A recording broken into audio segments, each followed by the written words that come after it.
అయితే మార్నింగ్ 7:30 అవుతుంది. నేనైతే హెయిర్ స్టైల్ చేయడానికి వెళ్తున్నాను. తినకు ఆల్రెడీ ముందు రోజు హెయిర్ స్టైల్ చేశాను. సో తను నెక్స్ట్ డే మార్నింగ్ కూడా హెయిర్ స్టైల్ బుక్ చేసుకున్నారు. అండ్ తను లిటరల్‌గా షాక్ అయ్యారు. అంటే 1 అవర్ ముందు అలా చెప్పారనమాట. ఒకవేళ నేను లేట్ వస్తానేమో అని. బట్ నేనైతే ఎగ్జాక్ట్‌గా టైంకి అయితే రీచ్ అయిపోయాను. అండ్ చాలా పెద్ద వర్షం కూడా.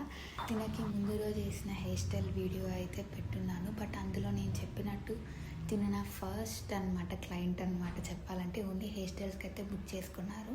నేను అనుకున్నాను ఫస్ట్ టైం నేను ఎవరికైనా హెయిర్ స్టైల్ కానీ మేకప్ కానీ చేస్తుంటే నా ఫ్రెండ్ సర్కిల్లో కానీ నా ఫ్యామిలీ మెంబర్స్తో కానీ వాళ్ళతో చేస్తే నాకు కొంచెం ఫస్ట్ టైం కాబట్టి కొంచెం కంఫర్ట్గా ఉంటుంది అనుకున్నా. బట్ తినకు ఓకే చెప్పాల్సి వచ్చింది. తినెవరో కూడా నాకు తెలియదు అనమాట.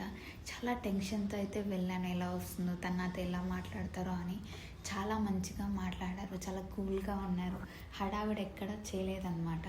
నాకు ఎందుకో అనిపించింది అంతా అయిపోయాక మేబీ నా ఫ్రెండ్ సర్కిల్, నా ఫ్యామిలీ వాళ్ళకెళ్ళి నేను ఫస్ట్ టైం చేసినా కానీ తిను సాటిస్ఫై అయినంత వాళ్ళు అవ్వరేమో అనిపించింది. అంటే కొన్నిసార్లు మనకు తెలిసిన వాళ్ళని సాటిస్ఫై చేయడం కన్నా తెలియని వాళ్ళని సాటిస్ఫై చేయడమే ఈజీ అయితే నాకు అనిపించింది. మీకు కూడా నాలాగే ఎప్పుడైనా అలా అనిపించిందా? ఫైనల్గా అయితే తినకైతే కంప్లీట్ అయితే చేశాను. అండ్ కొన్ని ఈ ఫ్లవర్స్ కానీ ఇవన్నీ నేను కొన్ని క్యారీ చేశాను. అవి చాలా హెల్ప్ అయితే అయ్యాయి.